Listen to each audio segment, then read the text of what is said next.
ان الحمد للہ نحمده ونستعینه ونستغفره ونعوذ باللہ من شرور انفسنا ومن سیئات اعمالنا من يهده الله فلا مضل له ومن يضلل فلا هادي له واشهد ان لا اله الا الله وحده لا شريك له واشهد ان محمدا عبده ورسوله اما بعد فان خير الحديث كتاب الله وخير الهدي هدي محمد صلى الله عليه واله وسلم وشر الامور محدثاتها وكل محدثة بدعة وكل بدعة ضلالة وكل ضلالة في النار. اعوذ باللہ السمیع العلیم من الشیطان الرجیم من ہمزہ ونفخہ ونفثہ بسم اللہ الرحمن الرحیم رب اشرح لی صدری ویسر لی امری واحلل عقدۃ من لسانی یفقہوا قولی بسم اللہ الرحمن الرحیم ان اللہ وملائکتہ یصلون علی النبی یا ایہا الذین آمنوا صلوا علیہ وسلموا تسلیما اللہم صل علی محمد وعلی آل محمد کما صلیت علی ابراہیم وعلی آل ابراہیم انک حمید مجید اللہم بارک علی محمد وعلی آل محمد کما بارکت علی ابراہیم وعلی آل ابراہیم انک حمید مجید اللہم ربنا آتنا فی الدنیا حسنہ وفی الآخرة حسنة وقینا عذاب النار ربنا آتنا من لدنک رحمہ وہیئ لنا من امرنا رشدا لا الہ الا انت سبحانک انی کنت من الظالمین حسبنا اللہ ونعم الوکیل یا حی یا قیوم برحمتک استغیث ولا حول ولا قوة الا باللہ العلی العظیم آمین. الحمدللہ آج 25 اگست 2024 کو ہماری یہ قرآن کلاس نمبر 190 190 نمبر کی اسٹوڈیو ریکارڈنگ ہونے جا رہی ہے. آج انشاءاللہ تعالی ہم سورہ بنی اسرائیل کی آیت نمبر 16 سے آنورڈ سٹارٹ لیں گے.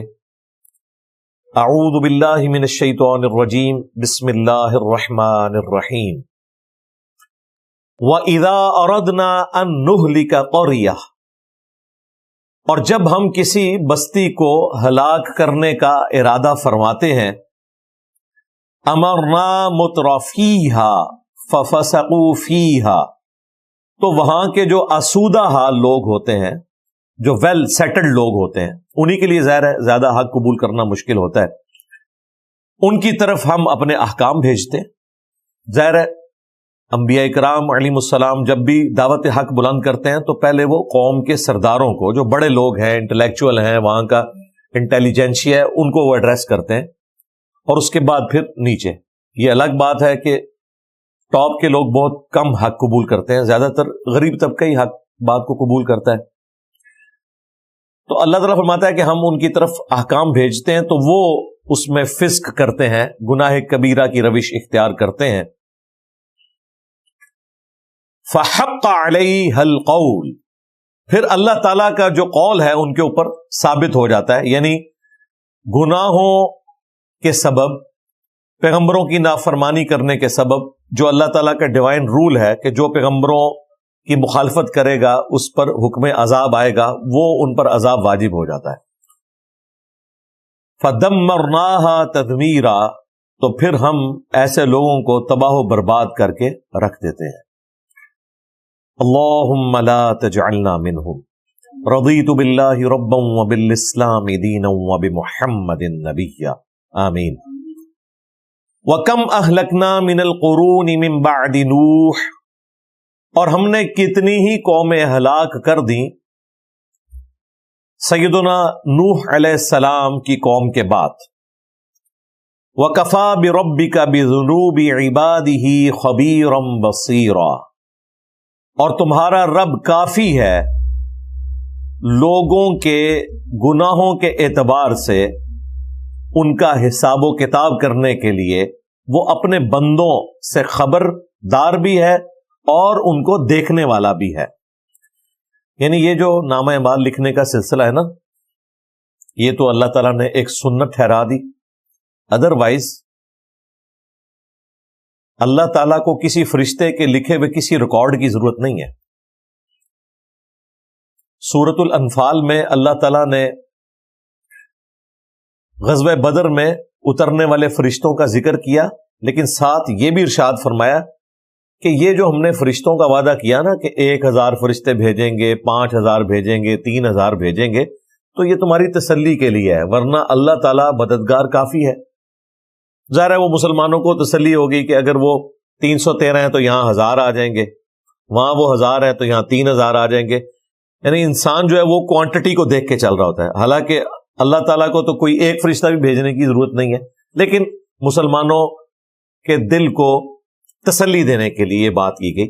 یہاں پہ بھی اللہ تعالیٰ فرما رہا ہے کہ اللہ تعالیٰ اپنے بندوں کے گناہوں کے اعتبار سے جو ریکارڈ رکھنا ہے ان کی نافرمانیوں کا، وہ اللہ تعالیٰ اپنے بندوں کو دیکھ رہا ہے، وہ ان سے خبردار ہے، ایک ایک چیز اللہ تعالیٰ کے علم میں ہے۔ اب بڑی اہم ترین آیات آ رہی ہیں اگلی۔ ظاہر ہے کہ پورے قرآن کی دعوت کا خلاصہ ہی یہ ہے کہ دنیا کی زندگی عارضی ہے اور اصل زندگی آخرت کی ہے، اور اس آخرت کی زندگی کی کمائی اس دنیا میں آپ نے کرنی ہے۔ اس اعتبار سے یہ آیات بڑی کریٹیکل ہے۔ من کان یرید العاجلہ، جو کوئی بھی جلدی کا طلبگار ہوتا ہے، یہاں جلدی سے مراد دنیا میں آسائش حاصل کرنے کا، یہ دنیا کے لیے عاجلہ کا لفظ استعمال ہوا کیونکہ دنیا نقد ہے، سامنے ہے، فوراً موجود ہے، آخرت تو بعد میں آنے والی ہے۔ جو کوئی دنیا کا طلبگار ہوگا، اس عاجلہ کا طلبگار ہوگا، عجلنا لہ فیہا ما نشاء، تو ہم اسے بھی جلدی دے دیں گے جو چاہیں گے، لمن نرید، اور جس کے لیے چاہیں گے۔ یعنی وہ بھی ضروری نہیں ہے کہ یہاں پہ کوئی کوشش کرے تو ضرور اسے وہی کچھ مل جائے۔ دنیا میں تقدیر بھی غالب آتی ہے۔ کتنے لوگ ہیں جو محنت کرتے ہیں، اینڈ ٹائم کے اوپر 99 پہ سانپ کاٹ جاتا ہے، بہت بڑا نقصان ہو جاتا ہے۔ کتنے لوگ ہیں اتنی اچھی تیاری ہوتی ہے پیپروں کی، پیپروں میں بیمار ہو جاتے ہیں، کسی کا ایکسیڈنٹ ہو جاتا ہے، کوئی ایگزامینیشن ہال تک نہیں پہنچ سکتا۔ یہ اللہ تعالیٰ کی طرف سے ایک تقدیر کا غلبہ ہوتا ہے۔ اسی کو سیدنا علی نے کہا تھا نا، میں نے اپنے ارادوں کے ٹوٹنے سے اپنے رب کو پہچانا، کہ میں اپنی طرف سے پوری ایفرٹ پٹ کرتا ہوں، پھر بھی رزلٹ وہ نہیں آتا جو میری مرضی ہوتی ہے۔ تو اس کا مطلب ہے کہ اللہ تعالیٰ وہ ہستی ہے جو فیصلہ فرمانے والی ہے کہ اس نے میرے لیے کیا مقدر کیا ہے۔ انسان بڑی کوشش کرتا ہے، بہت کم لوگ ہیں جو اپنی کوشش میں اس درجے میں کامیاب ہوتے ہیں۔ زیادہ تر لوگ تو اس طریقے سے ناکامی کی زندگی گزارتے ہیں جو خواہشات انسان نے اپنے دل کے اندر پالی ہوئی ہیں۔ چند ایک لوگ ہیں جنہیں وہ ملتا ہے، اور بعض ایسے بھی ہیں کہ جن کی ایفرٹ اس لیول کی نہیں ہوتی، انہیں بہت کچھ مل جاتا ہے، وہ اللہ تعالیٰ کی طرف سے ہوتا ہے۔ لیکن یہ دنیا میں ہے، اسی لیے اللہ تعالیٰ نے فرمایا کہ جتنا چاہتے ہیں، جس کو چاہتے ہیں، جو دنیا کا طلبگار ہے اسے دنیا میں دے دیتے ہیں۔ جتنا سے مراد یہ ہے کہ وہ زیادہ چاہ رہا ہے تو ہو سکتا ہے ہم کم ہی دیں اس کو، اور جس کو چاہتے ہیں، چاہنے والے تو بہت ہیں، جسے اللہ چاہے گا دے گا۔ اچھا، آخرت کا معاملہ بالکل اس سے الٹ ہے۔ آخرت آپ کے اپنے ہاتھوں میں ہے۔ اگر آپ دنیا اللہ کی مرضی کی گزاریں گے، آخرت آپ کی مرضی کی ہوگی، اور اگر آپ دنیا اپنی مرضی کی گزاریں گے، پھر آخرت اللہ کی مرضی کی ہوگی۔ اور اللہ کی مرضی کیا ہے؟ جو قرآن میں بیان ہو گئی کہ پیغمبروں کی اطاعت کرنے والوں کے لیے جنت ہے، نافرمانی کرنے والوں کے لیے جہنم کا عذاب ہے۔ آخرت میں کبھی بھی بیڈ لک نہیں ہوگی، دنیا میں ہو جاتا ہے کہ انسان ایفرٹ پٹ کرتا ہے، رزلٹ بالکل اپوزٹ آ جاتا ہے۔ آخرت میں بیڈ لک نہیں ہے، اسی لیے قرآن میں اللہ تعالیٰ نے بار بار یہ آیات نازل فرمائی، اللہ تعالیٰ وعدہ خلافی نہیں کرتا۔ کیوں؟ کسی شخص کو یہ گمان ہو سکتا تھا کہ دنیا میں بھی بڑی محنت کی تھی، اینڈ پہ تو میں فیل ہو گیا، دنیا میں میں نے کاروبار بڑی محنت سے چلایا، اینڈ پہ مجھے نقصان ہو گیا، کہیں ایسا نہ ہو کہ میں آخرت کے لیے کوشش کروں اور آخرت میں بھی بیڈ لک ہو جائے۔ پھر اللہ تعالیٰ کو یہ بات نازل فرمانی پڑی قرآن میں کہ اللہ تعالیٰ اپنے وعدے کی خلاف ورزی نہیں کرتا، جو لوگ دنیا میں ایفرٹ پٹ کریں گے آخرت میں ان کو ملے گا۔ لیکن دنیا میں ایسا کوئی وعدہ نہیں ہے کہ جتنی کوئی محنت کرے گا اسے اتنا ہی ملے گا۔ لیس للانسان الا ما سعی، یہ بھی آخرت کے پوائنٹ آف ویو سے آیا ہے سورۃ النجم میں۔ انسان کے لیے اتنا ہی ہے جتنی وہ کوشش کرتا ہے۔ دنیا میں ایسا نہیں ہے، کئی لوگ کوشش کم کرتے ہیں زیادہ مل جاتا ہے، کئی لوگ بہت زیادہ کوشش کرتے ہیں کم ملتا ہے۔ آخرت میں جتنی دنیا میں کسی نے ان پٹ دی ہے اسے اس اعتبار سے اتنا ہی زیادہ ملے گا۔ اسی لیے آخرت میں نیکیاں گنی نہیں جائیں گی، تولی جائیں گی۔ ہو سکتا ہے کہ ایک شخص کی ایک نیکی کسی دوسرے شخص کی 1000 نیکیوں پر بھاری ہوں، اس وجہ سے کہ اسے حالات و واقعات دنیا میں مشکل ملے تھے، اس کے لیے ایک نیکی کرنا بھی مشکل کام تھا بنسبت اس کے کہ جس نے 1000 نیکیاں کی۔ اور میں یہ اضافی نیکیوں کی بات کر رہا ہوں، فرائض سب نے پورے کرنے ہیں، خواہ حالات مشکل تھے یا آسان تھے۔ فرائض کے اوپر 0 ٹالرنس ہے اللہ کی۔ اس کے بعد میں درجات کی بات کر رہا ہوں۔ مثلا کوئی شخص مکہ شریف میں رہتا ہے اور اس کا بڑا سیٹلڈ کاروبار ہے، کئی ہوٹلوں کا مالک ہے، پورا سال عمرے والے لوگ ہوٹل استعمال کرتے ہیں، کروڑوں ریال وہ سال کے کماتا ہے۔ اب اگر وہ شخص مکے میں اپنے گھر سے ایئر کنڈیشن گاڑی میں بیٹھ کے خانہ کعبہ شریف میں جا کے نماز پڑھتا ہے اور کہتا ہے کہ میرے لیے تو اتنا ثواب ہے، 10,000 نمازوں کا ثواب ایک روایت میں آیا، کچھ کمزور روایتوں میں 1,00,000 نمازوں کا ثواب بھی آیا، تو یہ حالات و واقعات اللہ تعالیٰ نے اسے دیے ہوئے تھے، اس کا کوئی کمال نہیں ہے۔ عین ممکن ہے کہ یہی حالات و واقعات کسی اور شخص کو دیے جاتے، وہ اس سے بہتر پرفارم کرتا۔ اس کے برعکس وہ شخص جو کسی گرم ملک میں مزدوری کرتا ہے، روڈ کے کنارے کھدائی کرتا ہے، اور اس کا مالک اسے اتنی بھی اجازت نہیں دیتا کہ وہ اپنی مزدوری کے دوران مسجد میں جماعت سے نماز پڑھ سکے، نہ اس کے پاس کوئی ایسی سواری ہے کہ وہ جماعت سے نماز پڑھ سکے۔ جس طرح اسلام آباد میں نے درجنوں دفعہ یہ منظر دیکھا ہے، جو لوگ مزدور جون جولائی کی گرمیوں میں بھی کھدائی کر رہے ہوتے ہیں روڈ کے کنارے، یا کوئی اور کام کر رہے ہوتے ہیں، اذان کی آواز سنتے ہیں، مسجد وہاں سے کافی دور ہے، 2-3 کلومیٹر، ان کے پاس سواری نہیں ہے، وہ وہیں پہ اپنا پرنا بچھاتے ہیں، پاس ہی کسی چشمے سے کسی ٹوٹی سے وضو کیا اور فرض پڑھ لیے۔ اب انہوں نے تو جماعت سے بھی نماز نہیں پڑھی، عین ممکن ہے کہ اس شخص کی ایک نماز وہ حرم مکہ میں رہنے والے بندے کی پوری سال کی نمازوں پر بھاری ہو، اگر تولی جائے۔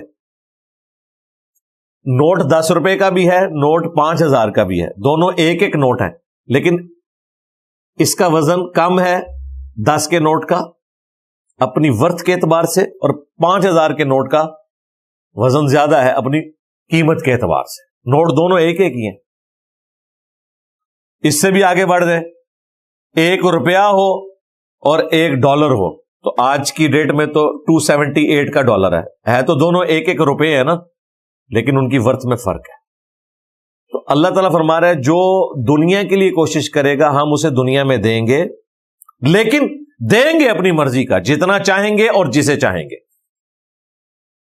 لیکن آگے فتویٰ بڑا سخت آیا ہے، ثم جعلنا له جہنم، پھر ایسے شخص کے لیے جہنم کی آگ مقدر ہوگی، یعنی یہ اس شخص کے لیے ہے جو صرف دنیا کے لیے ایفرٹ پٹ کرتا ہے۔ دنیا میں مل گیا، اپنی مرضی کا ملا یا اپنی مرضی سے کام ملا، کوشش صرف دنیا کے لیے تھی، آخرت میں اب جہنم کی آگ ہے۔ یصلاھا مذموما مدحورا، تو وہ اس میں ڈال دیا جائے گا مذمت زدہ کیا ہوا، دھکے کھاتا ہوا، والعیاذ باللہ تعالی، اللہم اجرنا من النار۔ اس کے اگینسٹ مسلمانوں کو یہ سکھایا گیا کہ آپ نے یہ دعا کرنی ہے جو سورۃ البقرہ کی آیت نمبر 201 میں آئی، ربنا آتنا فی الدنیا حسنہ وفی الآخرۃ حسنہ وقینا عذاب النار۔ اے رب ہمارے، ہمیں دنیا میں بھی بھلائیاں عطا فرما اور آخرت میں بھی بھلائیاں عطا فرما، اور ہمیں جہنم کے عذاب سے بچا لے۔ آخرت کی سب سے بڑی کامیابی یہی ہے کہ انسان دوزخ کی آگ سے بچایا جائے، یہ سب سے بڑی کامیابی ہے۔ یہ وفی الآخرۃ حسنہ میں سب سے ٹاپ پہ چیز ہے، اسی لیے اسے الگ سے مینشن کیا، وقینا عذاب النار۔ بخاری اور مسلم دونوں میں حدیث ہے، انس بن مالک کہتے ہیں کہ نبی علیہ السلام کی اکثر دعا یہی ہوا کرتی تھی، اللہم آتنا فی الدنیا حسنہ وفی الآخرۃ حسنہ وقینا عذاب النار۔ قرآن میں ربنا کے ساتھ ہے، بخاری مسلم میں اللہم کے ساتھ ہے۔ آپ ان دونوں صیغوں کو جمع بھی کر سکتے ہیں۔ ایون احادیث میں کئی دعائیں ہیں، جس طرح یہ فرض نماز کے بعد کی دعا ہے، ربی اعنی علی ذکرک و شکرک و حسن عبادتک، جامعہ ترمذی میں، سنن ابی داؤد میں، لیکن سنن نسائی میں ہے اللہم اعنی علی ذکرک و شکرک و حسن عبادتک۔ ابو داؤد ترمذی میں دو سجدوں کے درمیان دعا ہے، رب اغفر لی رب اغفر لی۔ مسلم شریف میں ہے اللہم اغفر لی وارحمنی، الفاظ وہی ہیں، وہاں رب اغفر لی یا اللہم اغفر لی، یہ انٹرچینجبل الفاظ ہیں۔ ان دونوں الفاظ کے اندر بڑی اپنائیت ہے، رب پالنے والا، اور اللہم، اللہ کا تو ایک ہی ذاتی نام ہے، وہ اللہ ہے۔ یہ دعاؤں میں الفاظ انٹرچینجبل ہیں، لہذا بہتر یہ ہوتا ہے کہ آپ ان دونوں باتوں کو جمع کر لیا کریں، اللہم ربنا آتنا فی الدنیا حسنہ، اے ہمارے اللہ، اے ہمارے پالنے والے، ہم دنیا کی زندگی میں بھی تجھ سے حسنہ، بہتری کا سوال کرتے ہیں، اور آخرت کی زندگی میں بھی بہتری کا سوال کرتے ہیں، اور ہمیں عذاب جہنم سے بچا لے، آمین۔ تو دونوں الفاظ کے ساتھ، اللہم کے ساتھ، ربنا کے ساتھ دعا کرنا درست ہے، ان دونوں کو جمع کرنا بھی بالکل درست ہے۔ اچھا، جمع کرنے والی دعا بھی ہے قرآن میں، حضرت عیسیٰ ابن مریم کی دعا، اللہم ربنا انزل علینا مائدۃ من السماء، اے اللہ، اے ہمارے رب، ہم پر آسمان سے کھانا نازل فرما، جو دعا کی تھی وہاں اللہم بھی ہے، ربنا بھی ہے۔ یہ میں نے ضمناً ساتھ ایشوز ایڈریس کر دیے تاکہ کسی کی کوئی کنفیوژن اس حوالے سے باقی نہ رہے۔ اب اللہ تعالیٰ اہل ایمان کا ذکر کر رہا ہے، وَمَنْ اراد الآخرہ، اور جو کوئی آخرت کا ارادہ کرتا ہے، اور صرف ارادہ نہیں، وَسَعَى لَهَا سَعْيَهَا، اور کوشش بھی کرتا ہے آخرت کی زندگی کے لیے جیسا کہ کوشش کرنی چاہیے۔ یہ ہے اصل مسئلہ۔ اب مجھے بتائیں، یہ ہے کتابوں کا خدا، یہ ہے قرآن کا خدا، مسلمانوں کا خدا یہ ہے کہ بس اللہ کو مان لیا کافی ہے، جی جنت میں پہنچ جائیں گے۔ قرآن کیا کہہ رہا ہے کہ جس نے آخرت میں بھلائی کا ارادہ کیا اور پھر کوشش بھی کی جیسا کہ کوشش کرنے کا حق ہے، وہ ہوا مؤمن، اور وہ ہوا اہل ایمان میں سے۔ یہ بھی شرط ہے، اگر کوئی اہل کفر میں سے ہے، دنیا میں کی گئی اس کی نیکیاں برباد ہیں، دنیا میں اجر ملے گا، آخرت میں نہیں۔ اہل ایمان میں سے ہے اور آخرت کا ارادہ کرتا ہے اور کوشش بھی کرتا ہے جیسا کہ کرنی چاہیے، یہ کوئی مشکل نہیں ہے۔ اگر کوئی کہ جی مجھے سمجھ نہیں آ رہی کون سی کوشش کرنی ہے، جس طرح ہم دنیا کے لیے کوشش کرتے ہیں، دنیا میں کسی نے مکان بنانا ہوتا ہے تو اسے پتا ہے کہ اس نے کیا کچھ کرنا ہے۔ دنیا میں کسی نے اپنا بچہ اسکول میں داخل کروانا ہوتا ہے، اسے پتا ہوتا ہے کہ میں نے کیا کرنا ہے، نہیں پتا ہوتا تو 50 بندوں سے پوچھتا ہے۔ ہاں دین نہیں پوچھتا تو کسی سے نہیں پوچھتا. دنیاوی معاملات میں 20 لوگوں سے مشورے ہوتے ہیں اور خریداری کے وقت بھی درجنوں دکانیں دیکھی جاتی ہیں, اس کے بعد الٹیمیٹلی ڈیسیژن کیا جاتا ہے. آخرت کے معاملے میں ضرورت ہی کوئی نہیں. ہر کوئی جو ہے وہ پورا لاما بنا ہوا ہے, بغیر پڑھے لکھے, بغیر دین کو سمجھے ہوئے اوور کانفیڈنٹ ہے کہ مجھے سب کچھ پتا ہے. تو اللہ تعالیٰ فرما رہا ہے کہ جو آخرت کا ارادہ کرے کہ اس نے اپنی آخرت کی زندگی سنوارنی ہے, جنت میں جانا ہے, پھر کوشش بھی کرے جیسا کہ کوشش کرنے کا حق ہے, اور وہ ہوا مؤمن. فَأُولَئِكَ كَانَ سَعْيُهُمْ مَشْكُورًا, تو پھر ایسے وہ لوگ ہیں جن کی ہوئی کوشش ٹھکانے لگے گی, ان کو اجر ملے گا. یعنی دودھ پینے والے مجنو نہیں, بلکہ ایفرٹ پٹ کرنے والے, کوشش کی, کوشش کا حق ادا کیا. اللہ تعالیٰ فرما رہا ہے ایسے لوگوں کی کوشش پھر ٹھکانے لگے گی جو آخرت کے لیے کوشش کریں گے. باقی اللہ تعالیٰ نے ایک اپنا یونیورسل ٹروتھ ساتھ بتا دیا کہ جہاں تک دنیا کا معاملہ ہے, برتنے کے لیے دینا سبسسٹنس لیول کے اوپر, یا سمجھنے کے لیے عقل دینا, یہ ہم سب کو دیں گے. کلن نمد ہؤلاء وہؤلاء من عطاء ربک, اور ہم سب کو مدد دیتے ہیں, ان کو بھی اور ان کو بھی, تمہارے رب کی عطا سے. یعنی اگر کوئی دنیا کے لیے کوشش کرے گا تو اللہ تعالیٰ ایسا نہیں کرے گا کہ چونکہ یہ دنیا کے لیے لگا ہوا ہے لہذا اس کے بازوؤں پہ میں فالج گرا دوں, یہ کوشش کر ہی نہ سکے. نہیں کرے. یہ بندہ شراب خانے جانا چاہتا ہے تو میں اس کے پاؤں پہ فالج گرا دوں کہ پہنچ ہی نہ سکے, نہیں, ایسا نہیں ہوگا. حالات و واقعات اسے دیے جائیں گے, ٹھیک ہے جا.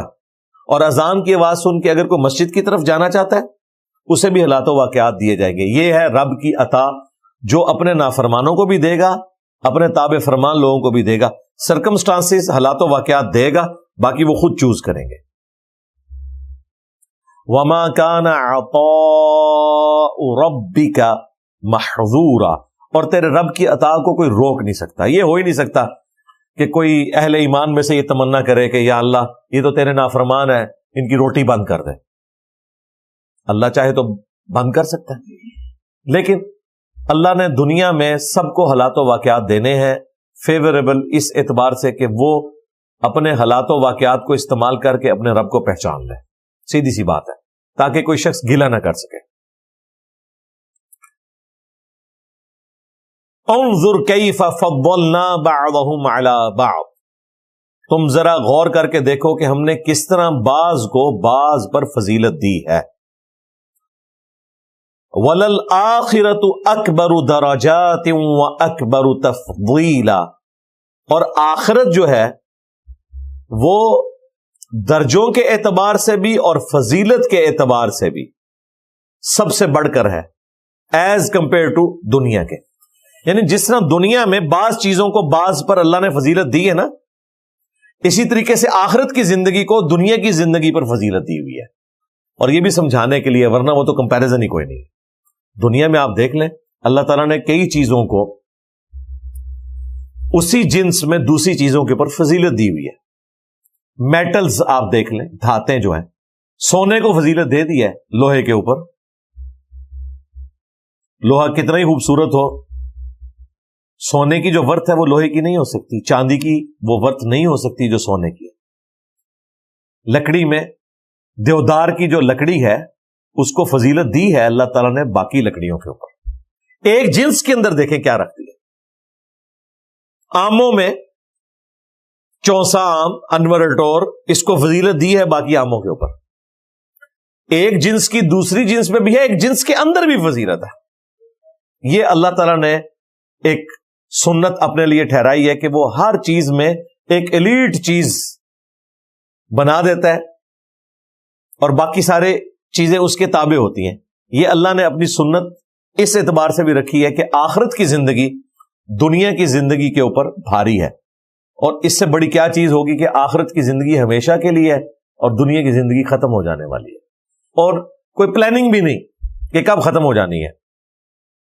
بعض کو 20 سال ملی, بعض کو 30 سال, بعض کو 50, حد کسی کو 60-70, کوئی 100 تک پہنچتا ہے, اور وہ بھی جس طریقے سے پہنچ رہا ہوتا ہے خود اپنی جان سے بھی وہ تنگ ہوتا ہے اور دوسرے لوگوں کے لیے بھی ایک رذیل عمر میں پہنچنا آزمائش کا معاملہ ہو جاتا ہے. تو اللہ تعالیٰ ہمارا تم غور کرو تو تمہیں پتا چل جائے گا کہ دنیا میں ہم نے کئی چیزوں کو دوسری چیزوں کے اوپر فضیلت دی ہے، تو اسی طریقے سے آخرت بھی اپنے درجوں کے اعتبار سے اور اپنی فضیلت کے اعتبار سے سب سے بڑھ کر. لا تجعل مع اللہ الہا آخر، یہ ہے اب کانٹے کی بات جو سٹارٹ ہوئی ہے یہاں سے، اور آخری یہ ٹاپک کنکلوڈ بھی اسی کے اوپر ہوگا. مت ٹھہرانا اللہ کے ساتھ کسی کو معبود، فتقعد مذموما مخذولا، ورنہ تم مذمت زدہ ہو کر، بے کس ہو کر رہ جاؤ گے اگر تم نے اللہ تعالی کے ساتھ کسی اور کو معبود ٹھہرایا. یعنی دنیا میں اگر اللہ کے ساتھ شرک کیا تو آخرت میں تمہاری مذمت بھی ہوگی اور تم بے یار و مددگار ہوگے، تمہارا کوئی حمایتی نہیں ہوگا اگر تم نے اللہ کے ساتھ کسی اور کو معبود ٹھہرایا. اگرچہ یہ آیت اس رکوع کی آخری آیت ہے، لیکن اگلے رکوع میں جو آخری آیت ہے وہ بھی بالکل اسی سے ملتی جلتی ہے. بیسیکلی یہ بریکٹ ہے جو توحید سے شروع ہو کے توحید پہ ختم ہو رہی ہے، اور اب آیت نمبر 23 سے 10 کمانڈمنٹس شروع ہو رہی ہیں، جس کے اوپر ہمارا ریسرچ پیپر نمبر 7 بھی ہے، اور میں نے کئی ایک لیکچرز کے اندر ان 10 احکامات کو کور کیا ہے. قرآنک ورژن آف 10 کمانڈمنٹس، جو اللہ تعالیٰ نے تمام الہامی کتابوں میں 10 بنیادی احکامات دیے تھے بنی اسرائیل کو، ان کا قرآنک ورژن یہ ہے.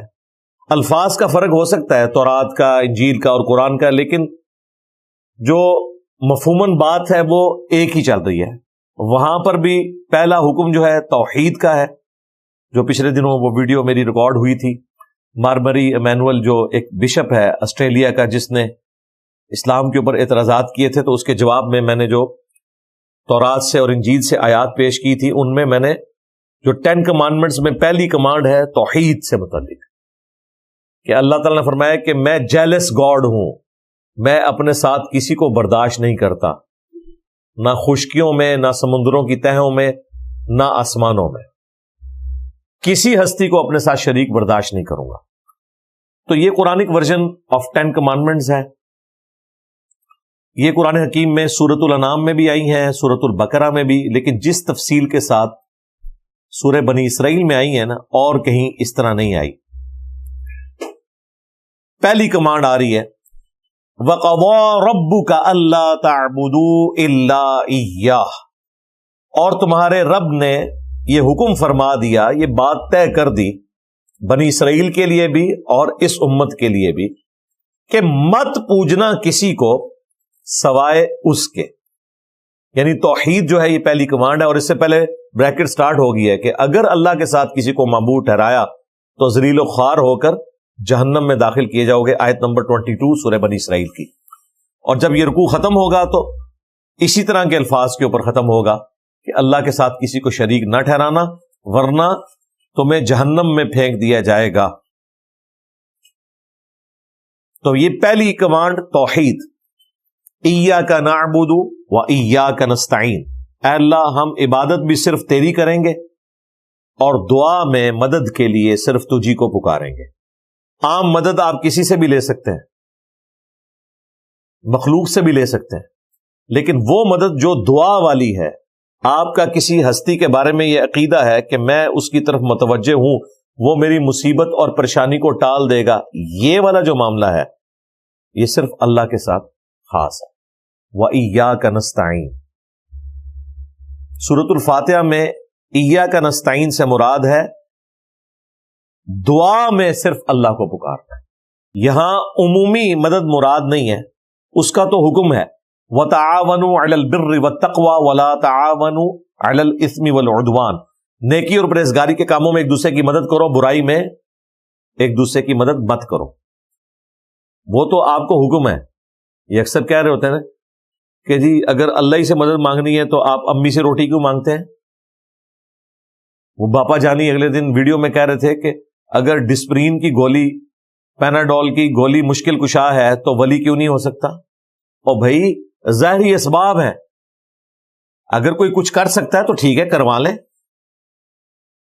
لیکن ظاہری اسباب میں اگر ایک بندہ آپ کے سامنے موجود نہیں، وہ مر گیا، چاہے وہ آخرت کی زندگی میں زندہ ہے لیکن دنیا سے چلا گیا، اپنی قبر میں ہے، اس کو آپ مدد کے لیے نہیں پکار سکتے۔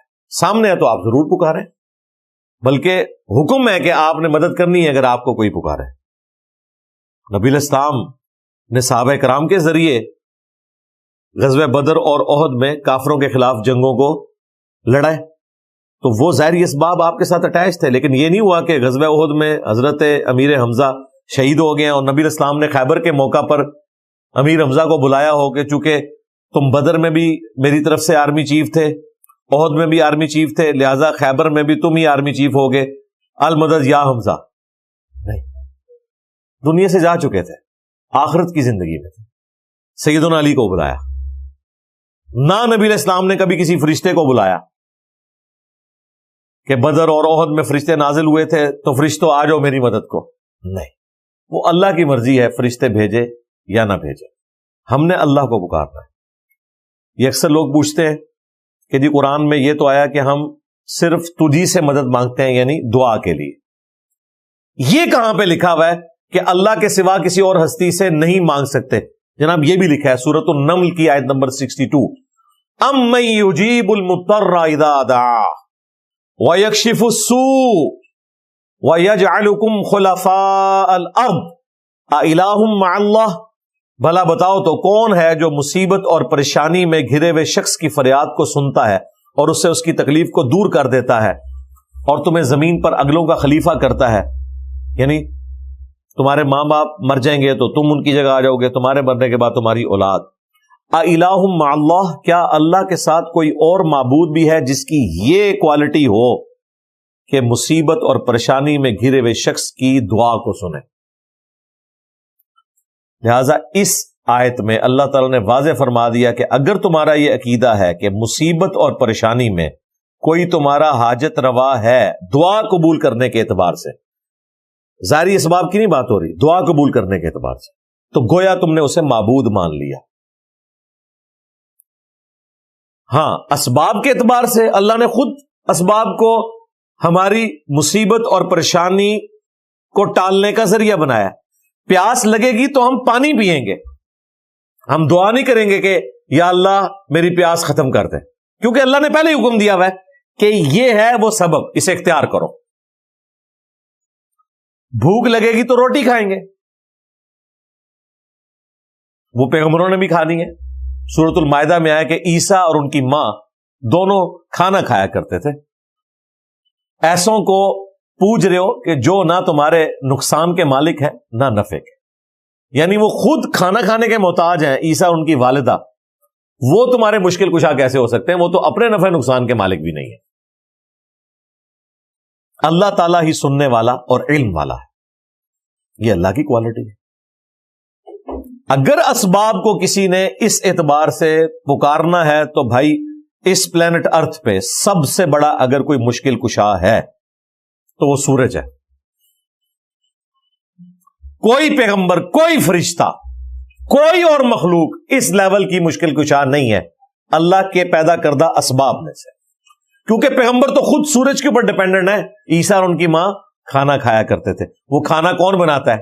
سورج۔ سورج کی وجہ سے کھیتیاں پکتی ہیں، ان کھیتیوں کو جانور کھاتے ہیں، انہی کھیتیوں کو ہم بھی کھاتے ہیں، اور جب ہمیں جانوروں کا گوشت چاہیے ہوتا ہے تو ہم ان جانوروں کو کھا رہے ہوتے ہیں جن کی خوراک انہی کھیتیوں سے آئی ہوتی ہے۔ اور وہ کھیتی پکتی کس طرح ہے، اگتی کس طرح ہے؟ سورج کی وجہ سے، اس کی روشنی کی وجہ سے۔ اور صرف روشنی نہیں، جس پانی سے وہ کھیتی پروان چڑھ رہی ہے وہ پانی بھی سورج کی وجہ سے برستا ہے، ورنہ سمندر کا پانی آپ کی کھیتی تک پہنچ ہی نہیں سکتا اگر سورج نہ ہو۔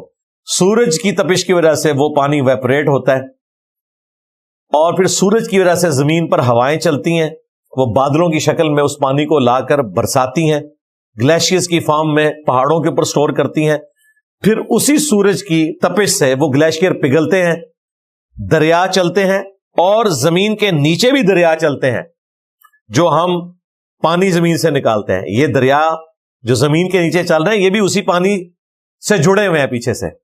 آپ کو صرف اوپر کے دریا نظر آ رہے ہیں, نیچے بھی دریا ہے. تو دنیا میں موسموں کا بدلنا, ہواؤں کا چلنا, بارش کا ہونا, کھیتی کا پکنا, فروٹ کا پکنا, اس کا اگنا, اور جانوروں کی خوراک جو زمین سے آ رہی ہے, یہ ساری کی ساری چیزیں ایک سورج کے اوپر ڈیپینڈنٹ ہیں. لیکن اللہ کے فضل سے آج تک کسی کلمہ گو مشرک کو بھی یہ وہم نہیں آیا کہ سورج جو ہے یہ میرا مشکل کشا ہے, المدد یا سورج. ہم کہتے ہیں یار اس کی کیا اوقات ہے, یہ تو اللہ نے اسے کام میں لگا دیا. بھائی جسے اللہ نے کام میں لگایا ہوا ہے اس کی تو اوقات ہم سمجھ ہی نہیں رہے, اور جسے اللہ نے کسی کام نہیں لگایا ہوا اس کو ہم کہہ رہے ہیں غوث پاک میری مدد فرمائے. غوث پاک کو تو پتہ ہی نہیں ہے. غوث پاک تو خود سورج کے اوپر ڈیپینڈنٹ تھے. تو سائنس نے جس طریقے سے اللہ کا تعارف کروایا ہے اس کے بعد شرک کی کوئی گنجائش ہی نہیں نکلتی. حقیقت بات ہے. جسے تھوڑا سا بھی علم ہے نا کہ یہ کائنات کا نظام کیسے چل رہا ہے, وہ کسی انسان کو معبود ماننے کا سوچ بھی نہیں سکتا, ناٹ ایٹ آل, کہ وہ کسی بزرگ کو, کسی بابے کو, کسی پیغمبر کو, کسی فرشتے کو یہ سمجھ لے کہ یہ میرا مشکل کشا حاجت روا ہے. دعا کروا سکتے ہیں, وہ برحق ہے, کسی کے پاس جائیں دعا کروائیں. پیغمبر ہوا, اب تو ختم نبوت ہو چکی, اگر نبی علیہ السلام دنیا میں موجود ہوتے ہم اپنی پریشانیاں انہی کو بتاتے, وہ دعا کرتے, اللہ چاہتا تو ان کے ہاتھوں پر معجزات بھی ظاہر ہوتے جس طرح ہوئے. لیکن جب پیغمبر دنیا میں نہیں رہے اب آپ انہیں پکاریں گے نہیں مدد کے لیے. وہ سیدنا عمر نے عقیدہ بتا دیا, صحیح بخاری کی ایک حدیث 1010, اللہم انا کننا نتوسل الیک بنبینا, اے اللہ پہلے پہل ہم تیرے نبی کے ذریعے توسل اختیار کرتے تھے, ان کی دعا کی برکت سے تو بارش نازل فرماتا تھا, اب ہم تیرے نبی کے چچا کو لے کے آئے, ان کی دعا کی برکت سے بارش نازل فرما. یعنی جو سامنے موجود ہے اس سے دعا کروا. یہ والا توسل اور وسیلہ حقیقی توسل اور وسیلہ ہے. باقی لوگوں نے اپنی طرف سے چیزیں بنا لی ہوئی ہیں, توسل کے نام کے اوپر استمداد کر رہے ہوتے ہیں. پھر بخاری اور مسلم کی وہ حدیث کے 70 صحابہ کو جب دھوکے سے شہید کیا گیا تو انہوں نے شہید ہوتے وقت دعا کی. عاصم بن ثابت انصاری جو ان کے لیڈر تھے, انہوں نے دعا کی, اے اللہ ہمارے نبی کو ہمارے حال کی خبر کر دینا, ہم ان کے دین کے اوپر قائم ہیں اور ہم اپنے رب سے مل رہے ہیں اس حال میں کہ ہم اپنے رب سے راضی ہیں اور ہمارا رب ہم سے راضی ہے. بخاری مسلم کے الفاظ ہیں کہ جب انہوں نے یہ دعا کی تو صحیح بخاری میں آتا ہے کہ حضرت جبرائیل علیہ السلام کو اللہ تعالیٰ نے رسول اللہ کے پاس بھیجا صلی اللہ علیہ وآلہ وسلم اور کہا کہ آپ کے 70 قاریوں کو دھوکے سے شہید کر دیا گیا, اور انہوں نے شہید ہوتے وقت یہ دعا کی ہے. نبی علیہ السلام دنیا میں موجود ہیں, صحابہ کرام نے نبی علیہ السلام کو نہیں پکارا, اللہ کو پکارا ہے کہ ہماری خبر ہمارے نبی تک پہنچا دیں. اس ایک حدیث نے 3 عقیدے کلیئر کر دیے. نمبر 1, صحابہ کرام کا یہ عقیدہ تھا کہ عالم الغیب اللہ ہے, ہم اللہ کو بتائیں گے تو وہ ہمارے نبی کو غیبی خبر دے گا. علم غیب کا عقیدہ کلیئر. دوسرا عقیدہ حاضر و ناظر, جو یہ کہتے ہیں کہ نبی علیہ السلام مدینہ شریف میں قبر اطہر میں موجود ہیں اور پوری دنیا کو دیکھ رہے ہیں. بھئی نبی علیہ السلام قبر مبارک سے باہر جب مسجد نبوی میں بیٹھے ہوئے تھے تب بھی صرف اتنا ہی دیکھتے تھے جو اللہ دکھاتا تھا. صحیح بخاری میں آتا ہے غزوہ موتا کے موقع پر نبی علیہ السلام کو اللہ نے لائیو منظر دکھایا. آپ نے کہا کہ میرے زید کو شہید کر دیا گیا, میرے جعفر کو شہید کر دیا گیا, میرے عبداللہ کو شہید کر دیا گیا, اور اب مسلمانوں نے کنسنسس کے ساتھ اللہ کی تلواروں میں سے ایک تلوار خالد ابن ولید کو چنا ہے. میں اللہ سے امید کرتا ہوں کہ اللہ تعالیٰ مسلمانوں کو فتح دے گا. اب یہاں پہ منظر دکھایا جا رہا تھا, لیکن عاصم بن ثابت انصاری والا منظر دکھایا نہیں جا رہا تھا, وہ فرشتے کے ذریعے بتایا گیا. لیکن پیچھے اللہ ہی ہے, کسی کے اختیار میں چیز نہیں. تو حاضر و ناظر کا عقیدہ. اور تیسرا, جو یہ بزرگوں کو مدد کے لیے پکارتے ہیں, صحابہ کرام نے نہیں کہا یا رسول اللہ انظر حالنا, ان کا اے اللہ ہمارے حال کی خبر ہمارے نبی کو کر دے. یہ نہیں کہا کہ یا رسول اللہ ہمارے حال کی خبر لے. تو غیر اللہ سے مدد مانگنا استعانت والا عقیدہ یہ بھی اس حدیث نے کلیئر کر دیا. یہ حدیث بخاری میں بھی ہے، مسلم میں بھی ہے. اس لیے میں نے اپنے ریسرچ پیپر دعا صرف اللہ ہی سے، جس پہ ویڈیو بھی ریکارڈ ہے، اسی حدیث کو ایمفسائز کیا ہے کہ یہ ایک حدیث 3 عقیدے کلیئر کرتی ہے. اس کے باوجود اگر کسی کو بات سمجھ نہیں آ رہی یا وہ سمجھنا نہیں چاہتا تو ٹھیک ہے، جو مرضی کرے. پھر یہ دھوکہ دینا کہ اللہ تبارک و تعالی تک پہنچنے کے لیے آپ کو بیچ میں ہستیوں کی ضرورت ہے، ڈائریکٹ آپ اللہ سے دعا نہیں کر سکتے. اس اعتبار سے تو پیغمبروں کی ضرورت ہے کہ ہم نے پیغمبروں کے ذریعے دین سیکھنا ہے. لیکن پیغمبروں نے ہمیں دعا کا سلیقہ یہ بتایا ہے کہ دعا آپ نے ڈائریکٹ اللہ سے مانگنی ہے. نبی علیہ السلام سے بڑی کون سی ہستی ہے؟ قرآن میں آیا وَإِذَا سَأَلَكَ عِبَادِي عَنِّي فَإِنِّي قَرِيب. اے نبی جب آپ سے میرے بندے میرے متعلق پوچھتے ہیں نا، ہمارا رب کدھر ہے، ہم اس سے کیسے باتیں کریں، ہم اس سے کیسے مانگیں، تو فرمائے فَإِنِّي قَرِيب، میں تمہارے بالکل قریب ہوں. اجیب الدعوۃ الداعی اذا دعان، ہر پکارنے والے کی پکار کو سنتا ہوں جب وہ مجھے پکارتا ہے. اب ہونا چاہیے تھا اے نبی جب میرے بندے آپ سے پوچھیں میرے متعلق تو آپ فرمائیں کہ مجھے وسیلہ ڈالو تو اللہ سنے گا. اللہ ڈائریکٹ کسی کی نہیں سنتا. جس طرح آپ کو پرائم منسٹر تک پہنچنے کے لیے محلے کے کونسلر کی، ایم این اے کی، اور اس کے بعد وزیر کی، اور پھر وزیر اعلیٰ کی ضرورت پڑتی ہے، اس طرح اللہ تک پہنچنے کے لیے پہلے بابوں کو ڈالو، پھر تابعین کو ڈالو، پھر صحابہ کو، اینڈ پہ مجھے ڈال کے پھر اللہ تک پہنچو. نہیں، ہر پکارنے والے کی پکار کو سنتا ہوں، لیکن لوگوں کو بھی چاہیے کہ میرا حکم مانے اور مجھ پر ایمان لائیں جیسا کہ ایمان لانے کا حق ہے، تاکہ وہ کامیاب ہو سکے. اسے ہمارے استاد ڈاکٹر اسرار صاحب نے کہا تھا یہ انسانیت کا میگنا کارٹا ہے. میگنا کارٹا 16ویں اور 17ویں صدی عیسوی میں جب پوری دنیا کو رول کر رہی تھی گریٹ برٹن، تو وہاں پہ انہوں نے آئین میں یہ چیز داخل کی تھی کہ ہر شہری کا حق ہے جو ہماری سلطنت میں رہتا ہے کہ وہ اپنے حکمران سے ڈائریکٹ اپنا مسئلہ ڈسکس کر سکتا ہے. اس قانون کا نام انہوں نے رکھا تھا میگنا کارٹا. اور دیکھیں آپ کو یورپ اور امریکہ میں برکات نظر آ رہی ہیں، قانون کی حکمرانی نظر آ رہی ہے. وہ تو اس سے بھی آگے جا چکے ہیں. پرائم منسٹر سے تو کہنے کی ضرورت نہیں ہے، عدلیہ آپ کے مسئلے کو حل کرے گی. اس لیے تو آپ پرائم منسٹر ہیں تو ایک ڈاکٹر چھوٹے سے ہاسپٹل کا وہ آپ کو ڈانٹے گا کہ تم میری اجازت کے بغیر کس طرح اندر آ گئے، کیونکہ اسے پتا ہے کہ پرائم منسٹر مجھے نہیں فارغ کر سکتا. جوڈیشری اتنی مضبوط ہے، میں اپنی ڈیوٹی صحیح دے رہا ہوں. ڈیوڈ کیمرون کو نکال دیا تھا نا ڈاکٹر نے، اور وہ بھی سوری بول رہا ہے، کس طرح ڈرا ہوا ہے. یہاں ہمارے پرائم منسٹر کسی ہاسپٹل میں چلے جائے تو اسے خوش کرنے کے لیے پہلے جعلی مریض لٹائے جاتے ہیں، اور اگر زیادہ کہیں مریض موجود ہوں تو غائب کر دیے جاتے ہیں کہ یہاں سے راستہ ذرا کلیئر کرنا ہے. یہ فرق ہے. تو انسانیت کا میگنا کارٹا ہے وَإِذَا سَأَلَكَ عِبَادِي عَنِّي فَإِنِّي قَرِيب أُجِيبُ الدَّعْوَةَ الدَّاعِ إِذَا دَعَانِ فَلْيَسْتَجِيبُوا لِي وَلْيُؤْمِنُوا بِي لَعَلَّهُمْ يَرْشُدُونَ. پھر سورہ المؤمن میں جو آیت مبارکہ ہے وَقَالَ رَبُّكُمْ، اور تمہارے رب نے یہ حکم فرما دیا ہے ادعونی استجب لکم، اے میرے بندو مجھ سے مانگو میں تمہاری دعاؤں کو قبول کروں گا. ان الذین یستکبرون عن عبادتی، بے شک جو لوگ ہماری عبادت سے تکبر اختیار کریں گے، ہم سے دعا نہیں مانگیں گے، میں انہیں ذلیل و خوار کر کے جہنم میں داخل کروں گا.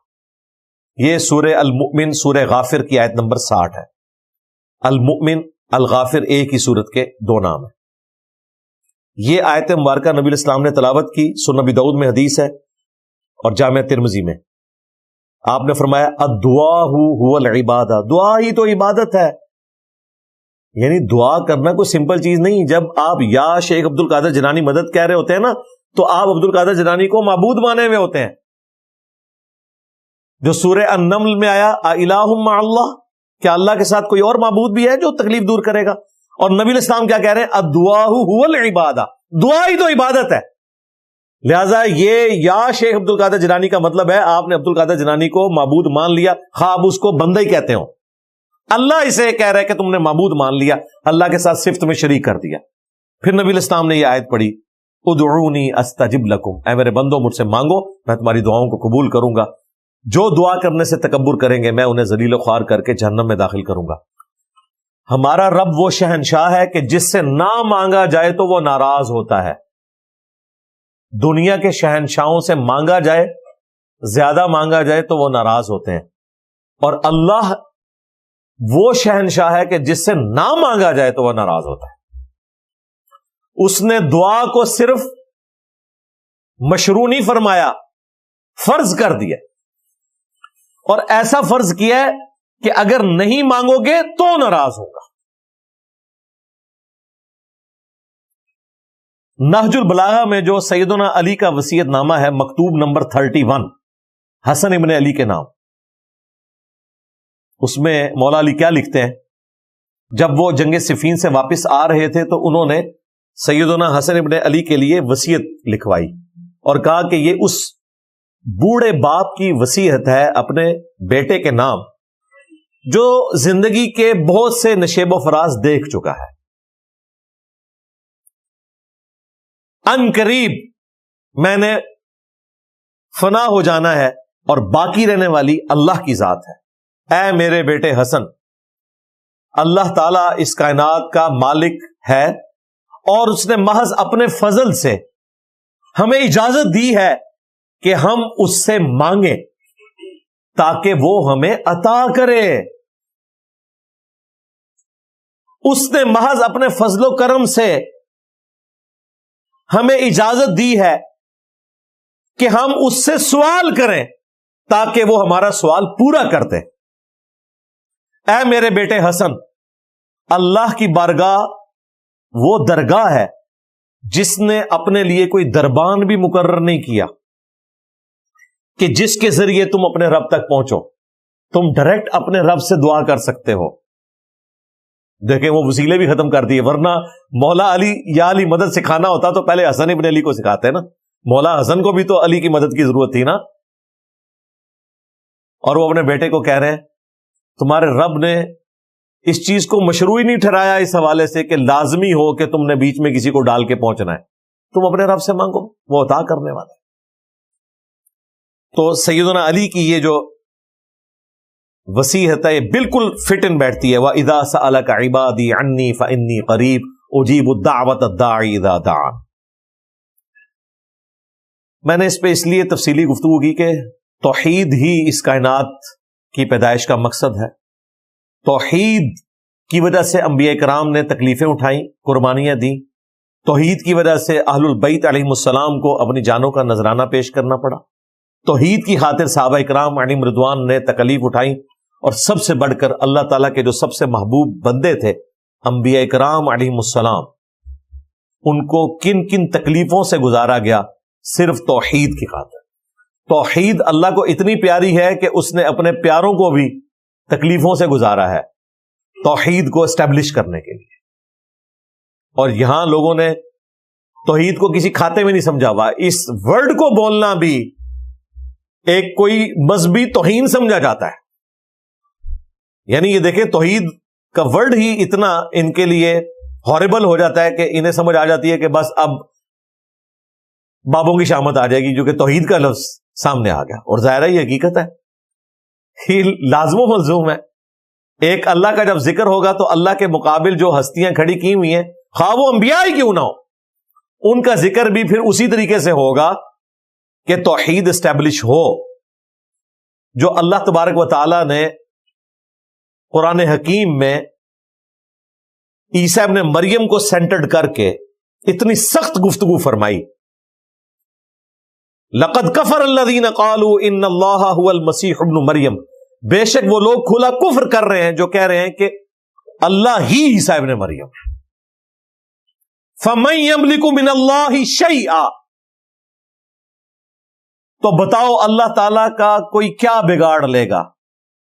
ان اراد ان یہلک المسیح ابن مریم، اگر اللہ تعالیٰ ارادہ کرے کہ عیسیٰ ابن مریم کو ہلاک کر دے، ان کی ماں کو ہلاک کر دے، اور جتنے زمین میں، اللہ کا کوئی کیا بگاڑ لے گا؟ توحید اسٹیبلش کرنی تھی، اللہ تعالیٰ نے سینٹرڈ کر لیا عیسیٰ ابن مریم کو، اولو العزم پیغمبر کو، کہ عیسیٰ اور ان کی ماں اور جتنے زمین میں سارے بزرگ ہو گئے، اگر اللہ ان کو ہلاک کر دے، اللہ کا کوئی کیا بگاڑ لے گا؟ غصہ تھا شرک کرنے والوں پر، لیکن سینٹرڈ کیا سیدنا عیسیٰ کو، کیونکہ انہیں معبود تصور کیا ہوا تھا۔ تو اللہ نے فرمایا کہ یہ معبود ہوں تو موت کیسے آئے گی؟ ہم چاہیں تو انہیں موت دے دیں۔ اب اگر کسی کا کوئی یہ وہم تھا نا کہ ہم تو معبود نہیں مانتے، ہم اللہ کا بندہ سمجھ کے مشکل کشا سمجھتے ہیں، تو وہ بھی اللہ نے نکال دیا۔ سورۃ المائدہ ہی میں آگے چل کے 75 نمبر آیت میں، مل مسیح ابن مریم الا رسول قد خلت من قبلہ الرسل، عیسیٰ ابن مریم تو نہیں تھے مگر ایک رسول ہی نا، ان سے پہلے بھی کئی رسول گزر چکے، وَأُمُّهُ صِدِّيقَةٌ، اور ان کی ماں ایک سچی عورت تھی، كَانَا يَأْكُلَانِ الطَّعَامَ، دونوں روٹی کھانے کے محتاج تھے۔ دیکھو ہم اپنی آیات کتنی کھول کھول کر بیان کرتے ہیں، پھر ان کو دیکھو کہاں الٹے پھرے جاتے ہیں۔ کیا اللہ کے سوا، افتعبدون من دون اللہ، من دون اللہ بھی کہہ دیا عیسیٰ اور ان کی والدہ کو، حالانکہ وہ حزب اللہ تھے۔ من دون اللہ اس لیے کہا کہ اللہ کے مقابلے پر کرسچن نے ٹھہرا لیا تھا۔ کیا تم اللہ کے سوا ان ہستیوں کی عبادت کر رہے ہو جو نہ تمہارے نقصان کے مالک ہیں نہ نفع کے؟ یہاں بھی شیطان داخل ہو سکتا تھا کہ چونکہ کرسچن حضرت عیسیٰ علیہ السلام کی عبادت کرتے تھے، اس لیے اللہ تعالیٰ نے کہا کہ عیسیٰ ابن مریم کی عبادت نہ کرو، وہ روٹی کھانے کے محتاج تھے، ہم تو بزرگوں کی عبادت نہیں کرتے، ہم تو انہیں اللہ کا بندہ مانتے ہیں۔ لیکن اللہ نے ساتھ ذکر کر دیا کہ نہ وہ تمہارے نقصان کے مالک ہیں نہ نفع کے۔ اگر عیسیٰ اور ان کی والدہ کسی کے نقصان اور نفع کے مالک نہیں تو بابت شاہی کوئی نہیں، عیسیٰ کے جیسا ہے ہی کوئی نہیں، تیرے بابے تھے شاہی کوئی نہیں، مریم جیسا ہے ہی کوئی نہیں، رابعہ بصریہ تھے شاہی کوئی نہیں۔ اگر یہ لوگ مشکل کشا نہیں ہیں، کسی کے نفع نقصان کے مالک نہیں ہیں، تو باقی ہستیاں کس خاطر ہیں؟ تو توحید کے اعتبار سے جہاں جہاں کوئی نقب ڈالنے کی کوشش کرے، یہ چند ایک آیات آپ یاد رکھ لیں، انشاءاللہ تعالی کوئی بھی شرک کے حوالے سے کسی کو دھوکے میں نہیں ڈال سکتا۔ بالکل توحید واضح بیان ہو جائے گی اور شرک کا کلغمہ ہو جائے گا۔ اس لیے میں نے تفصیلی ویڈیو بھی ریکارڈ کروائی ہے، شیطانی توحید، شیطانی بابوں کا فتنہ۔ شیطانی توحید یہ ہے کہ اللہ کے ساتھ اور ہستیوں کو بھی شامل کیا جائے اور چکر یہ چلایا جائے کہ اللہ کے بندے ہی ہیں نا، اللہ کی اطاعت سے ہی کر رہے ہیں نا، اللہ کی مرضی سے کر رہے ہیں، پیچھے اللہ ہی ہے۔ یہ شیطانی توحید ہے۔ اور رحمانی توحید یہ ہے جو قرآن میں بیان ہوئی کہ اگر اللہ ارادہ کرے عیسیٰ کو، ان کی ماں کو، سب لوگوں کو ہلاک کر دے، اللہ کا کوئی کیا بگاڑ لے گا؟ یہ ہے رحمانی توحید۔ رحمانی توحید یہ ہے کہ عیسیٰ ان کی ماں روٹی کھانے کے محتاج تھے۔ رحمانی توحید یہ ہے کہ عیسیٰ ابن مریم اور ان کی ماں من دون اللہ تھے، ایز فار ایز توحید از کنسرنڈ، ورنہ وہ حزب اللہ ہیں۔ اور رحمانی توحید یہ ہے کہ عیسیٰ اور ان کی والدہ نہ تمہارے نقصان کے مالک ہیں نہ نفع کے۔ تو باقی تو باب شاہی کوئی، کیونکہ عیسیٰ ابن مریم اولو العزم 5 پیغمبروں میں ہے۔ محمد رسول اللہ صلی اللہ علیہ وآلہ وسلم، ابراہیم خلیل اللہ، موسیٰ کلیم اللہ، نوح نجی اللہ، اور عیسیٰ روح اللہ۔ یہ 5 اولو العزم پیغمبر ہیں جو سورۃ الاحزاب اور سورہ شورى میں ذکر ہوئے، اور ان میں بھی عیسیٰ ابن مریم جیسا کوئی بھی نہیں ہے، بغیر باپ کے پیدا ہوئے، آج تک موت نہیں آئی، زندہ اٹھائے گئے، اور معجزے ایسے ملے کسی پیغمبر کو نہیں۔ مردوں کو زندہ کر دینا اللہ کے اذن سے، مٹی کی مورت میں پھونک مارنا، اس کا پرندہ بن جانا اللہ کے اذن سے، جن کی آنکھیں نہیں ہوتی تھی ہاتھ پھیرنا، ان کی آنکھیں آ جانا اللہ کے اذن سے۔ یار کیا میڈیکل سائنس، کیا کوئی بڑے سے بڑا کرتب کرنے والا بندہ کچھ بھی نہیں کر سکتا جو اللہ تعالیٰ نے کوالٹیز عیسیٰ ابن مریم کو دی تھی۔ اور اگر اس لیول کی کوئی قریب قریب کسی کو کوالٹیز ملنی تھی آزمائش کے طور پر تو وہ دجال کو ملیں گی. لیکن دیکھ لیں وہاں بھی اللہ تعالیٰ نے عیسیٰ ابن مریم کا پلڑا بھاری کیا ہے کہ دجال کو عیسیٰ ابن مریم ہی قتل کریں گے. اسی لیے ہم دجال کو بھی مسایہ کہتے ہیں، مسیح الدجال یعنی دجل والا مسایہ. اور عیسیٰ ابن مریم کیا ہے؟ یسوع مسیح. عیسیٰ ابن مریم یہ سچے مسیح ہیں، وہ جھوٹا مسیح ہوگا. وہ بھی کھیتیاں اگا رہا ہے، آسمان سے بارش نازل کر رہا ہے. اور عیسیٰ ابن مریم کو بھی اللہ تعالیٰ نے کیا معجزات دی ہیں، مردوں کو زندہ کر رہے ہیں اللہ کے اذن سے. تو فرق پھر اللہ تعالیٰ نے بتایا کہ سچا مسیح وہ ہے جو جھوٹے مسیح کے اوپر غالب آئے گا اللہ کے اذن سے. تو عیسیٰ ابن مریم کی پرسنالٹی اس اعتبار سے بڑی غیر معمولی ہے قرآن میں. اگر آپ کو مسلمانوں کو جو کلمہ گو مشرک مسلمان ہیں صحیح توحید سکھانی ہے تو آپ بتوں والی آیات نہ پیش کریں، ورنہ شیطان انہیں پڑھا دے گا یہ تو بتوں کے بارے میں، ہم تو بتوں کو پوچھتے ہی نہیں ہیں، نہ بتوں سے مدد مانگتے ہیں، ہم تو اللہ کے انبیاء اولیاء سے مدد مانگ رہے ہیں. تو پھر عیسیٰ ابن مریم کا بتائیں کہ بتاؤ ان سے بڑا کون سا اللہ کا ولی ہے اور ان سے بڑا کون سا پیغمبر ہے؟ یہ تو ٹاپ کے 5 پیغمبروں میں آتے ہیں. اگر ان کا یہ سٹیٹس اللہ نے کلیئر کر دیا ہے تو بھائی پھر سمجھ لو باقیوں کے بارے میں تم نے کیا عقیدہ رکھنا ہے. اور پھر اللہ تعالیٰ نے یہ بھی پرواہ نہیں کی کہ اتنا میرا قریبی بندہ وجیہن فی الدنیا والآخرہ، دنیا میں بھی اللہ کے حضور وجاہت والے اور آخرت میں بھی ومن المقربین، اور قریبی لوگوں میں سے ہوں گے. اگر میں اس کو سینٹرڈ کر کے توحید بیان کر رہا ہوں اور کوئی لحاظ نہیں کر رہا، کتنے سخت جملے استعمال ہو رہے ہیں کہ عیسیٰ اور ان کی ماں روٹی کھانے کے محتاج تھے. اگر اللہ ارادہ کرے عیسیٰ کو، ان کی ماں کو اور تمام لوگوں کو ہلاک کر دے، یار الفاظ دیکھیں، اللہ کا کوئی کیا بگاڑ لے گا؟ اگر میں عیسیٰ ابن مریم کے ساتھ اس طرح کی گفتگو کر رہا ہوں تو تمہارے جو یہ جعلی بنائے ہوئے غوث پاک اور کتب پاک اور داتا صاحب تے فلانا صاحب، ان کا تو بیچاروں کا سٹیٹس ہی کوئی نہیں ہے، ان کو تو پتہ ہی نہیں ہوگا ان کے ساتھ کیا عقیدہ منسوب کیا ہے. تو یہ جو پہلی کمانڈ تھی میں نے اس کے اوپر تفصیلاً گفتگو کی، ایاک نعبد و ایاک نستعین. عبادت اللہ کی ہوگی جو اللہ کے فضل سے سارے مسلمان کر رہے ہیں. عبادت کی ساری شکلیں، نماز، روزہ، حج، زکوٰۃ، نظر نیاز. مصیبت جو ساری آئی ہے وہ ایاک نستعین کی وائلیشن میں آئی ہے کہ دعا انہوں نے ان ہستیوں سے مانگنی شروع کر دی. لہذا امت محمدیہ صلی اللہ علیہ وآلہ وسلم کو باقی امتوں پر یہ فضیلت حاصل ہے کہ یہاں وہ اریاں شرک نہیں آیا جو اگلی امتوں میں آیا تھا کہ رسول اللہ کو اللہ کا بیٹا کہہ دیں یا ڈائریکٹ بتوں کی عبادت کرنا شروع کر دیں. نہیں، اللہ کا شکر ہے یہ والا شرک یہاں نہیں آیا. شرک فی ذات کے حوالے سے آج بھی امت محمدیہ شرک سے محفوظ ہے، لیکن شرک فی صفات کے حوالے سے کلمہ گو مسلمان بھی شرک کر رہے ہیں. اسی لیے قرآن میں جگہ جگہ جس چیز کے اوپر زیادہ ایمفسائز ہوا وہ یہ ہے کہ دعا صرف اللہ ہی سے کرنی ہے. اسی لیے ہم توحید پہ جب بھی بات کرتے ہیں تو فوراً بات لے آتے ہیں دعا صرف اللہ ہی سے، کیونکہ مجھے پتا ہے کہ مسلمان جتنے بھی ہیں وہ سب اللہ ہی کو سجدہ کرتے ہیں، نظر نیاز بھی اللہ کے لیے کرتے ہیں، روزہ بھی اللہ کے لیے رکھتے ہیں. مصیبت کھڑی ہوتی ہے جب وہ غیر اللہ کو مدد کے لیے پکارتے ہیں. اس لیے ہم نے جب بھی شرک کو ایڈریس کرنا ہے تو دعا صرف اللہ ہی سے اس ٹاپک کو ایڈریس کرنا ہے. تو انشاءاللہ تعالی معاملات کلیئر ہو جائیں گے. توحید سے متعلق 10 دھوکے، ایک یہ ویڈیو. نمبر 2، مجھے اپنے بعد تم سے شرک کا خوف نہیں، یہ ویڈیو. نمبر 3، وسیلے کے نام پر دھوکا. اور نمبر 4، شیطانی توحید، شیطانی بابوں کا فتنہ.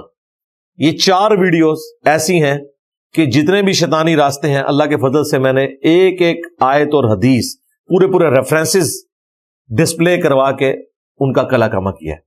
اللہ تعالی ہمیں مرتے دم تک اور ہماری آنے والی نسلوں کو بھی توحید کے اوپر استقامت عطا فرمائے، اور قیامت والے دن ہمیں اپنے محبوب بندوں سیدنا محمد رسول اللہ صلی اللہ علیہ وآلہ وسلم، سیدنا ابراہیم خلیل اللہ، سیدنا نوح نجی اللہ، سیدنا موسیٰ کلیم اللہ اور سیدنا عیسیٰ روح اللہ علیہم السلام اجمعین کے ساتھ محشور فرمائے.